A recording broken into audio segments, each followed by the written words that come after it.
नमस्कार साथियों। 316 जेडवी 2023 में जो इंग्लिश का पेपर हुआ है उसमें आपसे वन वर्ड पूछा है। अ फॉरेनर एक विदेशी व्यक्ति हु सेटल्स जो रहता है इन अ कंट्री एक देश में एज कॉल्ड उसे कहते हैं।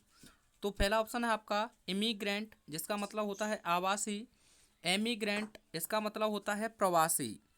एलियन आप लोग जानते हैं विजिटर। तो सही आंसर आपका होगा इमिग्रेंट, इसे हम आवासी कहते हैं। बाकी के दोनों तीनों ऑप्शंस को और समझ लेते हैं। तो देखिए एलियन इसके लिए आप लिखेंगे a person residing in a country of which he is not a citizen, इसे आप विदेशी नागरिक कहते हैं। और इससे आपका इम्पोर्टेंट एक वर्ड है ये the life history of a man written by himself, उसे आप आत्मकथा कहते हैं। क्योंकि ओटो ओटो माने सेल्फ होता है, वायो माने जीवन होता है, ग्राफी माने होता है लिखना। अगर यहाँ समवन एल्स होता है हिमसेल्फ की जगह पर तो आप कह देते बायोग्राफी यानी जीवनी। एक इम्पोर्टेंट वर्ड है ये आया हुआ है। और एक इम्पोर्टेंट वर्ड है आपके लिए अ person who does not believe in the existence of God, एक ऐसा व्यक्ति जो भगवान के अस्तित्व में विश्वास नहीं करता है उसे आप कहते हैं नास्तिक यानी कि एथिस्ट। एक का ही मतलब होता है नॉट, क्या होता है नॉट, और थीस्ट माने होता है आस्तिक। तो अगर यहाँ डज नॉट आपको हटा दे और कह दे a person who believes in the existence of God उसे आप कहेंगे थीस्ट। क्या कहेंगे? थीस्ट। ये वर्ड भी आपका आया है।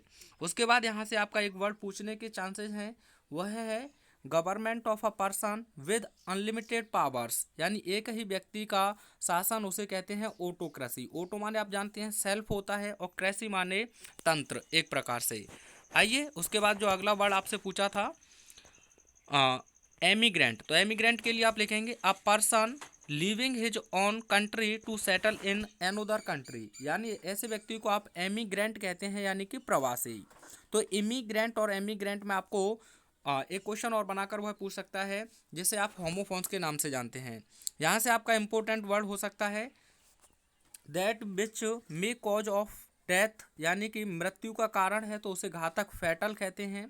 एक वर्ड और आपको देखने को मिल सकता है one who always believes in fat, एक व्यक्ति जो हमेशा अपने भाग्य में विश्वास रखता है उसे आप फैटालिस्ट कहते हैं यानी भाग्यवादी। उसके बाद एक और वर्ड आपको यहाँ देखने को मिल सकता है that which can not B red, जिसे पढ़ा ना जा सके उसे कहते हैं इलेजिबल। और एक होता है एलिजिबल, तो ध्यान रखेंगे। उसके बाद यहाँ से आपका यह तो एयरफोर्स में ही बना है 2022 में, that which can not be heard, जिसे सुना ना जा सके उसे कहते हैं इनऑडिबल।